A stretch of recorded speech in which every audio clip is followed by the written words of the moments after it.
Inna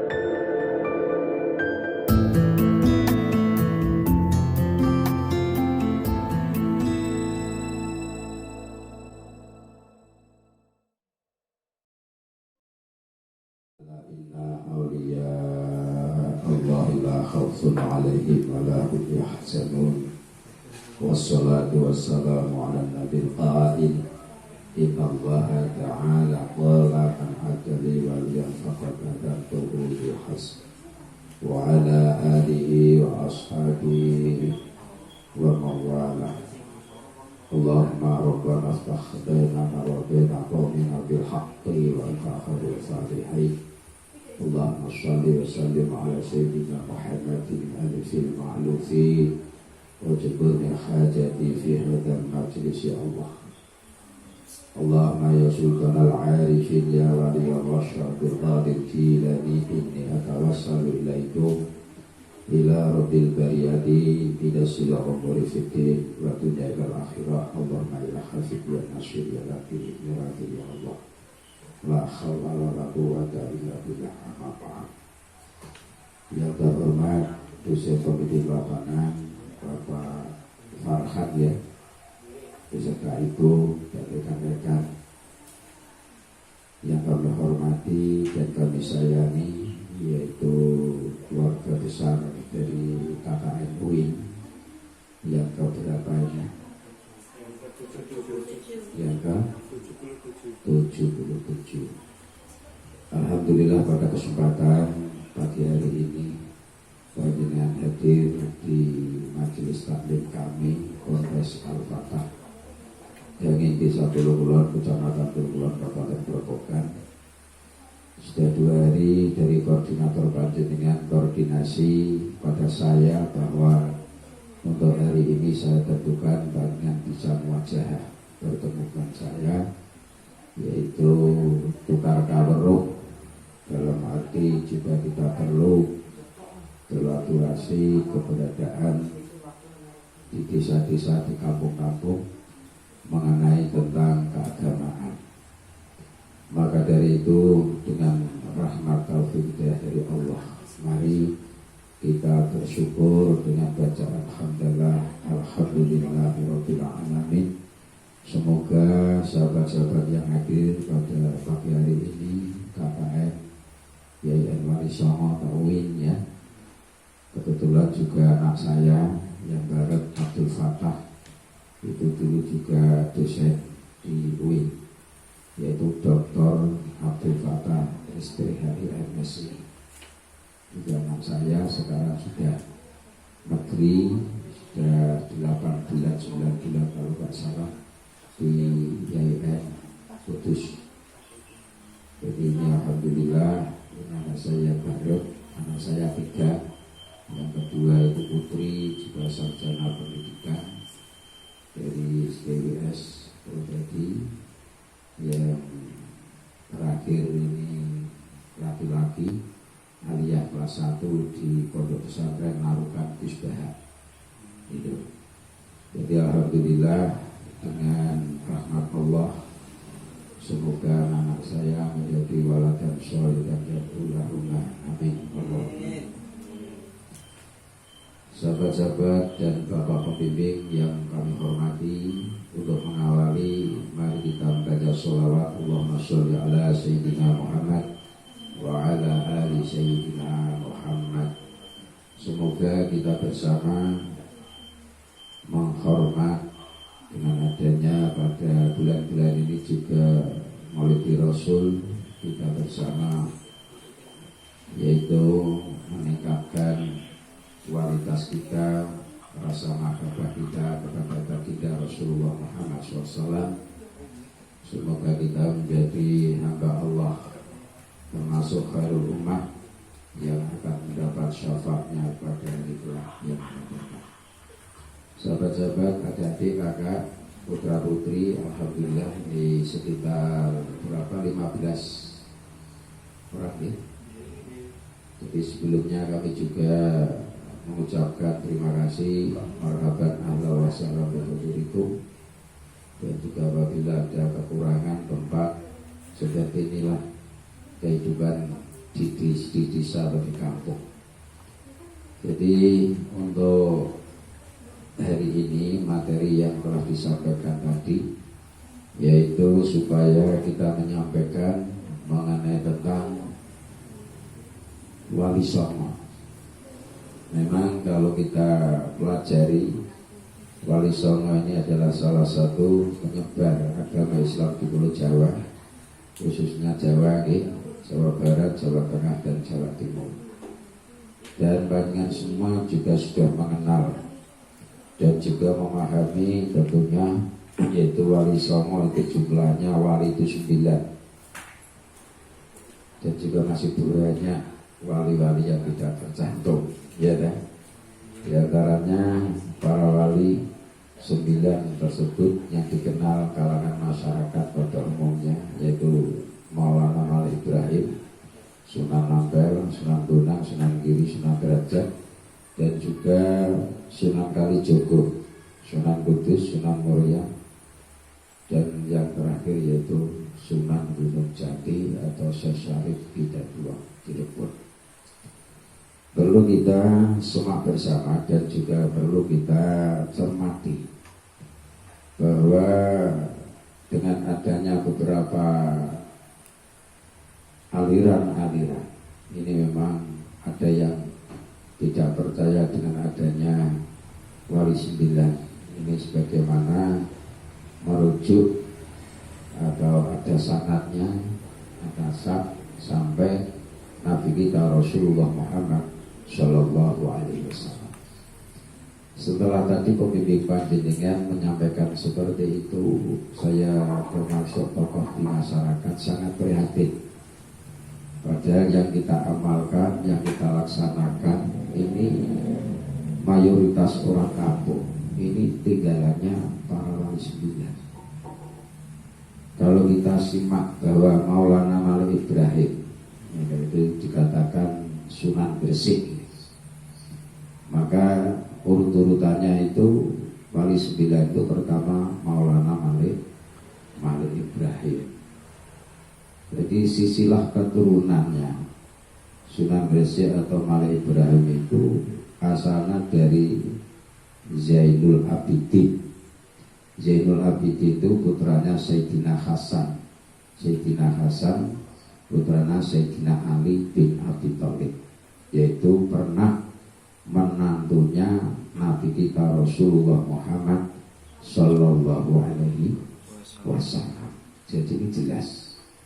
Dengan demikian bahwa Maulana Malik Ibrahim ini masih ada hubungan darah dengan Nabi kita Rasulullah Muhammad Sallallahu Alaihi Wasallam. Jadi sisilah keturunan Syekh Maulana Malik Ibrahim itu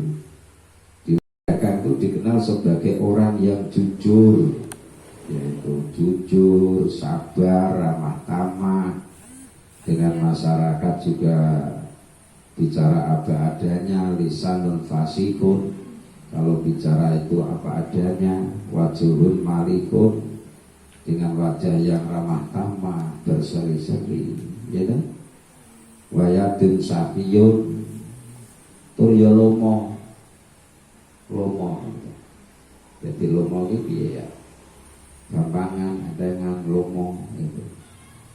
Qalbun taqiyun, hatinya takwa. Khasratullah fi sirri wal alam. Jadi mempunyai sifat tawadu, ada pasor, yaitu ramah tamah, mempunyai sifat qanaah, dan juga wirai. Wirai ora gelem dar perkara sing haram. Jadi jual belinya juga tidak ngawur, ta'arufnya juga baik. Jadi mempunyai sifat keyakinan, percaya diri. Maka dengan adanya teknik yang disampaikan Syekh Maulana Ibrahim itu, dakwahnya seperti itu, ini tentunya juga bisa ditiru sahabat-sahabat, rekan-rekan yang saat ini baru KKN, ini kan ada juga jurusan dakwah, ya, dan juga tarbiyah dan syariah, dan juga ada apa lagi, bagian hukum. Nah, komplit kan? Jadi ini salah satu ya teknis metode cara penyampaian Syekh Maulana Ibrahim pada saat itu menyampaikan ilmunya bagaimana pedagang-pedagang itu bisa ikut Syekh Maulana Ibrahim. Jadi ini salah satu cara teknik yaitu penyampaian Syekh Maulana Ibrahim pada saat dakwahnya seperti itu.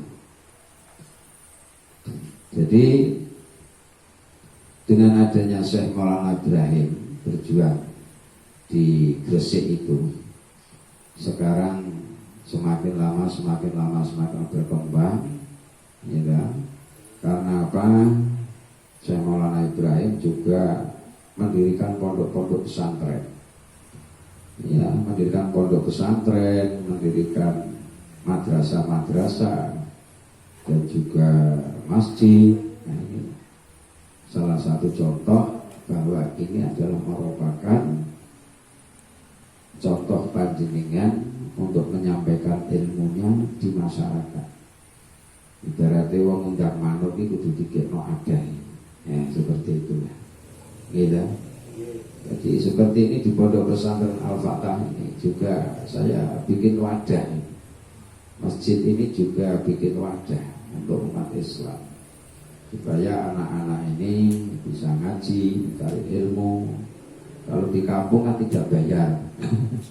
Betul, ya ini ora upah, gitu. Saiki wis pondok yo gawe-gawe dhewe, gitu. PPK dan lain sebagainya. Tapi alhamdulillah sekarang ini juga dibantu pemerintah. Ini untuk MCK, ini sanitasi MCK, ini juga dibantu ya dengan dana 200 juta, 200.000. Ya, ini sudah jadi ini pondok pesantren Al-Fatah. Alhamdulillah. Ini mau tinggal serah terima dari pusat, entah kapan nanti. Jadi ini sebenarnya juga pemerintah sekarang memikirkan tentang keagamaan, tentang fisik juga dipikirkan.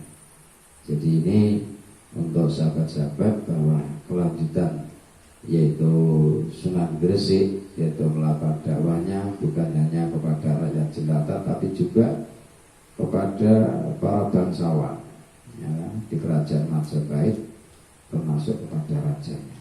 Ini sedikit sambil sedikit akhirnya banyak yang mengikuti Syekh Maulana Ibrahim. Dalam hidupnya yaitu beristrikan seorang bangsawan bernama siapa? Kalau sudah tahu belum? Nah, namanya itu Dewi Candrawulan. Dewi Candrawulan saudara kandung Dewi yaitu Dwarawati Murdoningrum Ibu Raden Patah Kasultanan Demak Bintoro. Nah, kebetulan anak saya itu Abdul Fatah. Yayasan sini yo Al Fatah. Iya, karena ini saya ambil dari perjuangan Raden Patah waktu Babah neng tanah Jawa, gitu, dan Demak itu. Ini anak saya Abdul Fatah sekarang doktor itu dosen di Kudus.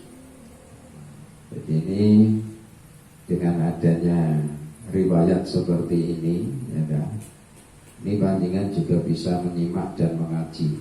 Setelah kurang lebih 40 tahun, yaitu mengembangkan agama Islam serta membangun masyarakat Muslim di Jawa.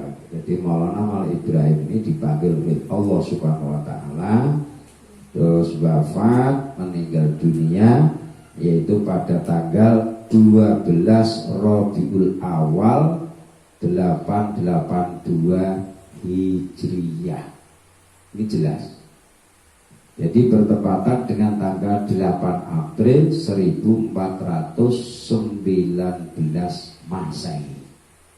Ini yaitu dimakamkan di pemakaman mana? Gapura Gresik. Ya dah?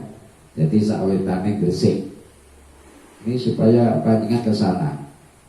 Kapan jarah ke sana? Ya, jarah menggini para wali. Nah, terus Terus ngetan maneh Raden Rahmatullah sing diarani Sunan Ampel. Jadi Raden Rahmat lahir itu di Campa pada tahun 753 Hijriah atau 1401 Masehi. Ini setelah berusia 20 tahun, umur 20 tahun, itu oleh ayahnya Ibrahim Asmarkondi, yaitu diperintahkan pergi di Mojopahit. Tujuannya apa? Untuk mengislamkan Raja Majapahit yang masih saudara sepupunya. Dalam perjalanan Raden Rahmat singgah di Palembang yang diperintah oleh Adipati Aryo Damar. Nanti mireng riwayatnya nanti niku. Sesampainya di Majapahit, ia mengajak Raja Majapahit untuk masuk Islam. Sekalipun Raja tidak mau masuk Islam, Raden Rahmat diterima dengan baik dan diberi izin, yaitu untuk menyiarkan agama Islam. Rawa-rawa, gitu, karena dekat laut. Nah, di Ampel inilah Raden Rahmat mendirikan pesantren, madrasah ini, supaya masyarakat mendalami tentang ilmu agama. Jadi murid-muridnya, santri-santrinya Raden Rahmat, ya, ini perlu panjenengan ketahui. Jadi ini sebenarnya banyak sekali dengan adanya pesantren didirikan, yaitu diantaranya termasuk siapa itu Raden Paku, itu Sunan Giri, Maulana SH yang berhasil mengislamkan Raja Belambangan, Raden Matu Ibrahim, yaitu terkenal Sunan Bonang, ya, Syarifuddin itu Sunan mana? Sunan Derajat Raden Patah yang menjadi Sultan Demak pertama. Jadi Raden Rahmat lah yang menjadi sesepuh Wali Songo, karena banyak murid banyak santri. Jadi ini perlu dipahami supaya panjenengan nanti bisa cerita pada santri-santri panjenengan, murid-murid panjenengan, supaya bisa mengenang perjuangan para wali Jawa yang dulunya itu dakwah. Ini carane supaya wong-wong itu melu agama Islam. Jadi saat itu sangat prihatin. Perjuangan dulu itu tidak seperti sekarang. Saya gitu pak nih mobil, ya kan? Nah, kalau panjang KKR gak ada motor remnya. Dulu jalan kaki, betul, ngajar 2 kilo, 4 kilo, pelaku, jeh posok, jeh riyadhah, jeh tirakat. Nah ini loh. Jadi ini perlu panjenengan ketahui bahwa Raden Rahmat menjadi sesepuh Wali Songo. Jadi wong tua, jadi ngarahke para wali itu bagaimana strategi-strateginya di masyarakat supaya ilmunya itu bisa diterima masyarakat. Apalagi panjenengan ada dakwah, ilmu retorika, ilmu berpidato. Tentunya penyampaian panjenengan itu bagaimana supaya audien atau masyarakat jamaah itu bisa menerima. Ibaratnya wong ngomong, ya bocah ki nek cilik ya ditulang, ya kan. Jadi dengan ya kudu sing sabar supaya ditulangi kersa dahar iki piye carane. Tidak seperti kita membina mahasiswa seperti ini. Kalau panjenengan mahasiswa seperti itu sudah lain tataran panjenengan. Ibaratnya nek mulang cah mahasiswa iki yo kudu iso ngrasake rasa sing sejatine rasa. Jenenge wong murid kuwi di raga ya duwe nyawa. Ngene. Jadi rasa ki nek ora dirasakno ya ora iso krasa. Wong iso ngrasake rasa sing sejatine rasa iki kudu disifat muhasabah. Introspeksi pawas diri, wong sing gelem ngrayani awake dhewe. Jenengan kuliah biaya sing biayani wong tuwa, ya kan? Nggih napa mboten? Ya ngono ki mikir maksudku. Ngoten lho. Jadi jenengan kudu iso mikir biayane wong tuane jenengan ki ya ana sing pedagang, ana sing PNS, ya ana sing wong tani. Dan sing kaya kula ngene iki enake tengok-tengok. Ora di sawah nanti apa, enake wiridan donga karo Gusti Allah. Ya Allah, muga-muga anak-anak kula niki dadi wong sing alim. Amin.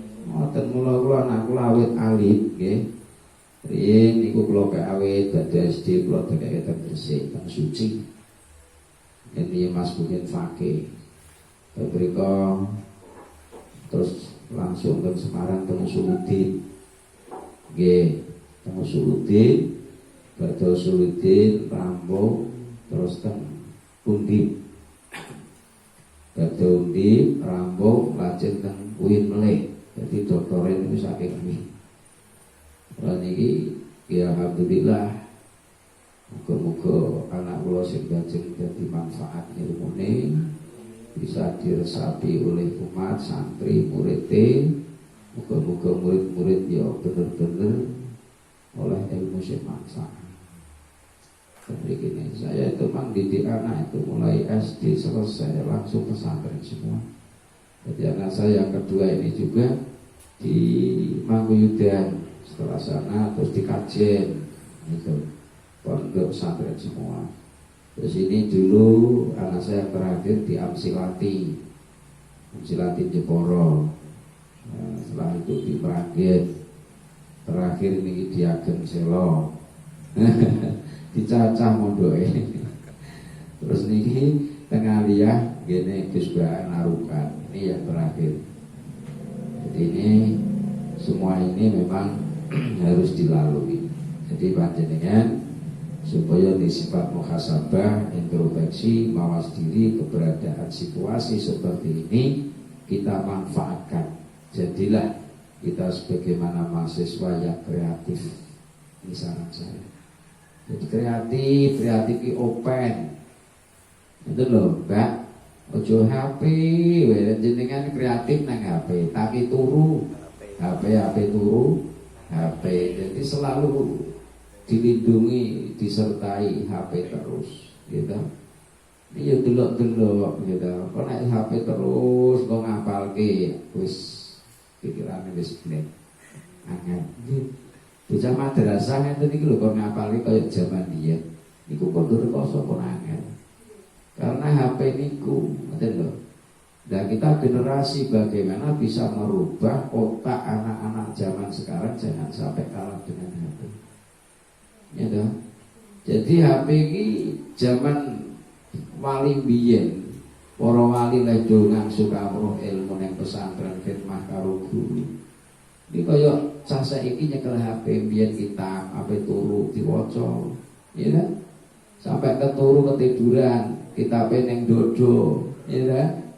Iya, kita pengen dodo tangi turu melek geraya-geraya maca kitab. Ini jenengan yang geraya-geraya.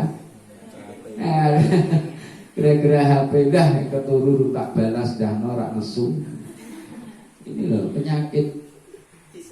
Yang kreatif jenengan sekarang seperti itu. Lah wong ape salat iya pas HP-HP-nan mbek anan go SMS-an go piye. Masih yo yang aku tak salat sedhilu ya. Ngono. Lah salate sediluk nganti ra gelem wiridan, ra gelem donga. Mergo apa? Nek nesu gandeng tak bales engko rek Mbak Yuku kang aku engko rek dino HP ku. Dadi salat iki karo gagas mikir HP. Nek kira salat suwi ra utekmu rusak diatur. Nek uteke wis rusak atine ya